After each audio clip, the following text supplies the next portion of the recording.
From the very first moment you set foot in the Philippines, the country refuses to show a single face.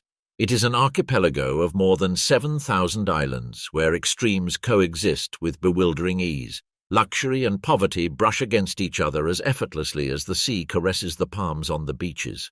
Yet what truly hypnotizes is not the scenery, but the way its people live, love, and survive. There is a magnetism in their gestures, a warmth that transcends mere hospitality. And if anything distinguishes the Philippines from the rest of the world, it is its unique relationship with life, desire, and death. In the very heart of Manila, the vibrant and chaotic capital, spreads the North Cemetery. It is not a mere graveyard, it is a city within another city.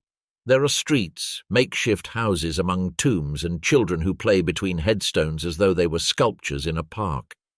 Families have lived here for generations. For many, the dead are not silent memories but roommates. Sleeping beside a coffin is not exceptional, it is everyday life. In a country where rent can devour half a salary, making the cemetery home becomes the most realistic solution for thousands. Yet the fascination goes beyond social drama. Death in the Philippines does not carry the same mournful weight it holds in other cultures. Here, it is simply another state of existence. It is honored, celebrated, co-inhabited. There are tombs with televisions, altars with neon lights, and parties held around niches. In November, during All Saints' Day, cemeteries transform into communal centers brimming with food, music, and laughter. It is as if death were in love with life. That symbolic eroticism, that constant brushing of the forbidden against the vital, is a key to understanding the Filipino soul. Perhaps that is why the tourist is welcomed with a warmth that borders on adoration. In the Philippines, the foreigner is seen not only as a visitor but as a possibility, an exotic fantasy that awakens dreams of love, social ascent, or simply adventure. Especially Filipino women, with their eternal smiles, golden skin, and gentle gestures, have developed a deep affection and at times desire for the Western visitor. This is not a cliché. It is a reality shaped by decades of migration, cultural influence, and the search for new opportunities.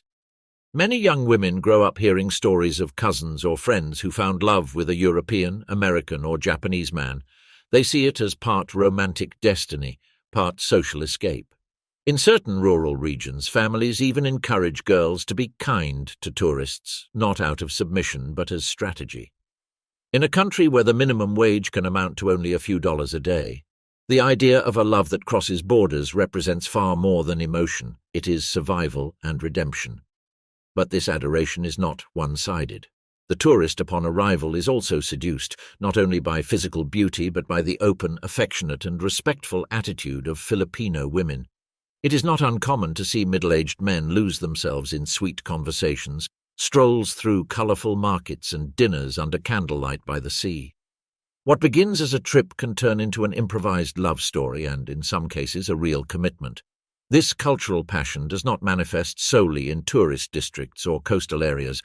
Deep within the cemeteries, stories also bloom. Tourists, intrigued by tales of those who live among tombs, visit these places driven by curiosity or compassion. Yet what they find is pure humanity. Women cooking over headstones, children smiling without sensing their precarity, and young people who, even while living in extreme conditions, care for their appearance, apply makeup, wear perfume, as if love might appear around any corner, even among the dead. The cult of the body, of aesthetics and desire, is deeply rooted in Filipino culture. From beauty pageants that are national events to accessible cosmetic treatments and home rituals handed down by grandmothers, the body is celebrated. There is a hybrid ideal of beauty where fair skin, delicate features, and straight hair coexist with the sun-kissed sensuality of the tropics. Within that duality, desire is never hidden, it is merely sweetened. Not everything is romantic in this devotion to the foreigner. Shadows exist, as in every story of desire. Marriage agencies proliferate, offering catalogues of women eager to meet foreigners. Some act for love, others out of need, others out of hope. Places like Angeles City host a sexual marketplace as institutionalized as a souvenir shop. Yet even there, the tone, language, and manner maintain a disarming tenderness. Sexuality is not aggressive but enveloping, almost innocent in the way it is offered. This constant contradiction between the pure and the enticing is what makes the Philippines so peculiar. It is a land where you can find a sincere smile in a shanty town, a coquettish glance from a passing motor taxi, or a caress in the shadows of a crypt. Life here does not hide. It gives itself, sometimes dirty, sometimes dazzling, always authentic. While tourists stroll along white sand beaches and bathe in turquoise waters, just a few kilometers away, whole families cook rice over funerary slabs. While some take selfies with palm trees, others apply makeup before a broken mirror hanging on a tomb. All of this is the Philippines, an island where desire and decay fuse into a symphony that seduces, moves, and leaves an indelible mark. But how did this country come to coexist with death so intimately? What ancient traditions shaped this particular relationship between body, soul, and desire? In the next chapter, we will delve into the cultural roots that explain why, in the Philippines, the tourist is not just a guest, but a catalyst of dreams. We will explore pre-colonial beliefs, ancestral rituals, and current practices that feed the erotic, religious, and social imagination of this fascinating nation. Because in the Philippines, even secrets are told with a smile. To understand why life in the Philippines seems tinged with spontaneous romanticism and such intense emotional surrender, we must step back in time. What happens today between tourists and locals, between women who sigh for foreign loves or families that inhabit cemeteries with ease, is not simply the result of poverty or globalization. It is the living heritage of centuries of spirituality, mestiçage, and survival. The Philippines is the only predominantly Christian country in Asia, a direct legacy of more than 3 centuries of Spanish colonization. But that Catholicism did not erase what came before. It absorbed, transformed, and coexisted with a complex tapestry of indigenous beliefs, superstitions, and animist practices. The result is a unique spirituality where saints share space with spirits, and faith manifests in dances, chants, symbolic sacrifices, and a latent sensuality felt even in the most devout rituals. One of the most striking elements of Filipino religiosity is the veneration of the body as a vehicle of the divine. During Holy Week celebrations, for instance, hundreds of men flagellate themselves in public, barefoot, covered in blood and faith, while women pray alongside them. Some even crucify themselves literally. Though it may appear an act of pain, for them it is an extreme gesture of love, of total surrender. That same spirit of sacrifice, of giving everything for another, for love, for desire, carries into personal relationships. Filipino women have been raised under this same emotional code. In many regions, virginity, modesty, and fidelity are still deeply valued, yet that apparent timidity does not exclude a profoundly sensual sensitivity. Indeed, it is precisely that contrast between the reserved and the seductive that most fascinates visitors. It is not an explicit sensuality, but a subtle, almost ritual one, a way of looking, smiling, walking. It is the blend of saint and muse, and it is no coincidence. For centuries, Filipino women were considered guardians of the home, of family honor, of lineage. But they were also healers, white witches, those who knew the secrets of the body, of plants, of fertility. In many rural communities, the figure of the babaylan, a kind of shamanic priestess who communed with spirits, predicted harvests, and cured ailments, still commands respect. Such rituals often involved bodily contact and whispered incantations. This ancestral figure lives on in the collective unconscious in the way a woman cares for her partner, adorns her body, or soothes the sorrows of a foreigner lost in the tropics with a single sweet word. The adoration for tourists is therefore not merely an economic strategy. It is an emotional, spiritual, even symbolic phenomenon. To many, the foreigner represents an idealized other, a protective figure, an escape, but also a source of learning. Romantic songs, Korean soap operas, and music videos of impossible love feed this narrative from an early age. Girls grow up dreaming of a love that will lift them from routine. Many sincerely believe that love lies in a foreign man. Curiously, this idealization coexists with strong female independence. The Philippines has one of the highest rates of women in political and corporate positions in Southeast Asia. Thousands of migrant workers support entire families from Hong Kong, Saudi Arabia, or Rome. Filipino women are not submissive, they are resilient, yet their way of seducing is not confrontational but enveloping.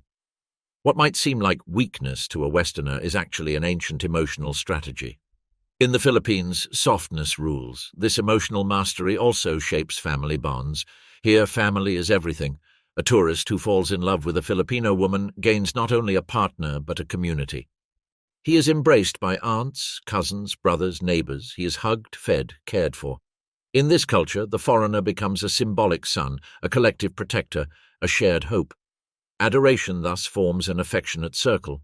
The tourist feels cherished as never before. She feels valued. The family feels relieved.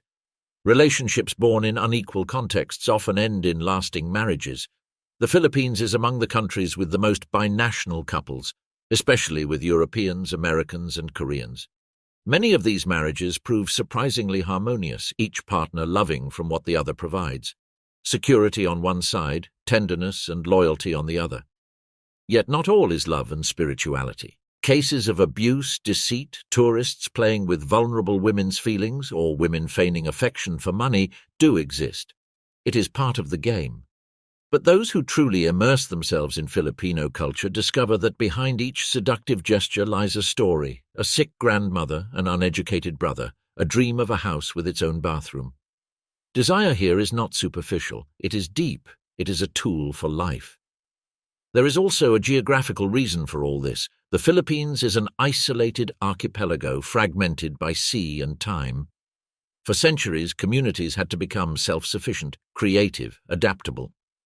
The arrival of a foreigner was always an event, bringing new stories, gifts, hopes. That logic persists. In many remote islands, a tourist's visit is almost miraculous. Faces light up, women dress up, men offer fresh fish. It is a form of celebration. Within that context, cemeteries become refuge. In Manila, where urban growth overruns space and property is ever more inaccessible, many have found sanctuary among the gravestones. What is extraordinary is how they turn tragedy into home. Tombs are decorated with flags, niches hold hammocks, and headstones serve as benches for storytelling, romance, and life. Sometimes tourists feel more at ease there than in hotels, because life in the Philippines is measured not by square meters but by human warmth. Now we will discover the daily life of tourists who venture to live or spend long seasons in the Philippines, how they are treated in rural communities, on lost islands, and in working-class neighborhoods, what myths surround the foreigner, what privileges they enjoy, and what responsibilities they bear as well. Here, being a visitor is a powerful yet fragile role, and not everyone knows how to rise to so much love.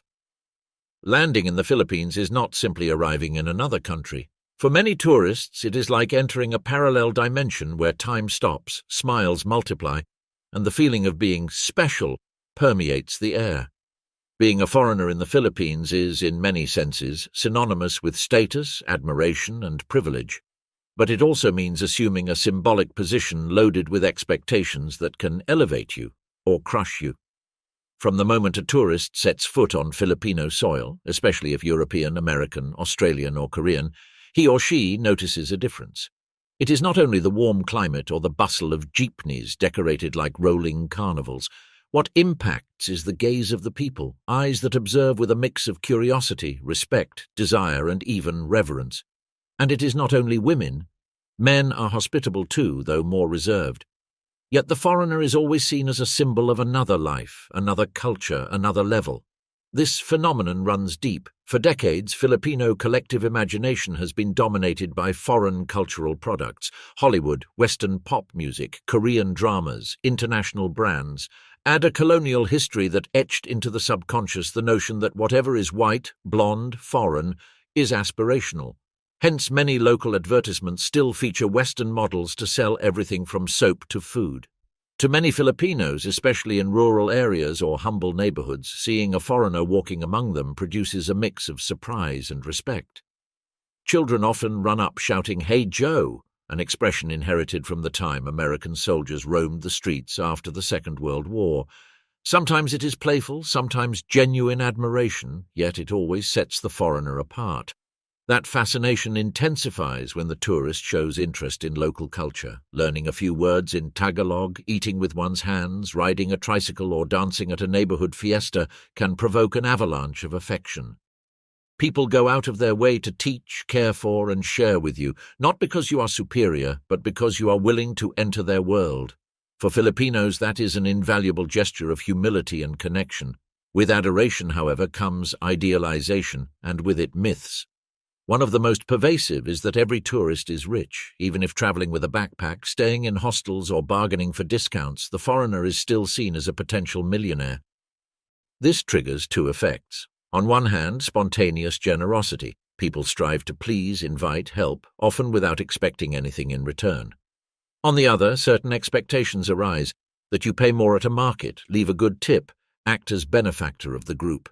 This perception carries emotional consequences. Many local women, seeing in the foreigner an opportunity for a better life, are especially receptive, affectionate, and available. While love is often genuine, some relationships are built on economic illusion. Inexperienced tourists may feel confused or deceived, but everything depends on one's approach. Those who engage with honesty and respect usually receive the same. Another common myth is that the tourist has no rules, that he or she may drink, shout, flirt, and all will be forgiven. Although great tolerance and flexibility do exist, there are unwritten codes that must be respected. For instance, speaking ill of the family in front of a Filipina is a grave mistake, as is mocking religious beliefs. Despite being joyous and welcoming, the country's values run deep. Practically, being a tourist in the Philippines involves many comforts: special prices in hotels or tours, personalized attention in restaurants or bars. Many foreigners recount how, in areas where visitors are rare, locals treat them like celebrities, inviting them to parties, gifting fresh coconuts, introducing them to families. Some even find themselves dancing at weddings or patronal fiestas without knowing how they got there. Yet not everything is rosy.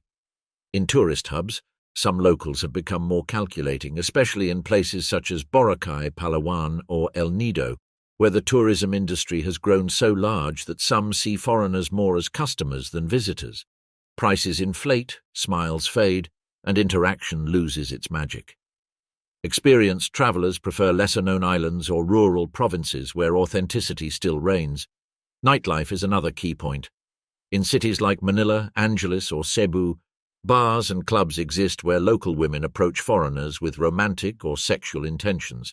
This has fostered an erroneous image of the country as a sex tourism destination, offending many Filipinos. While such venues exist, they do not represent the majority nor define the nation's essence. Many tourists fall into the trap of thinking every woman is accessible or financially motivated, when in truth most seek sincere emotional bonds. Those tourists who decide to stay in the Philippines discover a different kind of relationship with the country. They are no longer seen only as visitors but as community members. They learn the codes, join events, adopt local customs. Some even learn Tagalog or Bisaya and integrate so well they end up as sponsors in weddings, baptisms, and religious festivals. Many foreigners living in the Philippines agree on one point: it is one of the few countries where you can feel part of a family without being born into it. This acceptance does not come without commitment. Tourists who behave arrogantly or disdainfully are quickly shunned. Respect is the foundation of everything. Whoever respects is respected, whoever helps is helped, whoever loves the culture is loved by the culture. That is why the Philippines is so magnetic. It returns what you give, multiplied 1,000-fold. In recent years, viral videos of tourists weeping while saying goodbye to Filipino families have become common, as have stories of visitors who document being symbolically adopted by a community. Some even finance schools, houses, or small businesses for the families that took them in. This spontaneous solidarity testifies to the power of genuine human encounters between different cultures. A growing phenomenon involves digital nomads choosing the Philippines as a base for its climate, low cost of living, and, above all, its people. Many affirm that working from a cabin with an ocean view is pleasant, but what truly makes the difference is stepping outside and being greeted with sincere smiles. That human warmth, that constant attention is what turns the Philippines into an emotional paradise, not merely a geographic one. Risks must also be mentioned. As in any country, there are dangerous areas, occasional scammers, and challenges such as language barriers or bureaucracy. Yet most visitors agree on one thing: the benefits far outweigh any inconveniences. Because what you take home is not just a souvenir or a beach photo, it is a story of human connection that changes you forever. We will now explore the most unusual and fascinating side of the Philippines, the communities that live in cemeteries and the way they transform death into life, sadness into celebration, oblivion into identity, a chapter where the macabre turns poetic and where, once again, the tourist is not merely a witness, but part of the story. There is a corner of the Philippines where death is not silence, loneliness, or eternal rest. It is instead noise, life, movement, and survival. These are the living cemeteries, the remarkable places where hundreds of families dwell among graves, niches, mausoleums, and crosses, spaces where the dead and the living share the same ground, as though the hereafter and the here and now had signed a silent pact of coexistence. Although it may seem unbelievable, this reality is not new. For decades, entire communities have made the cemetery their home.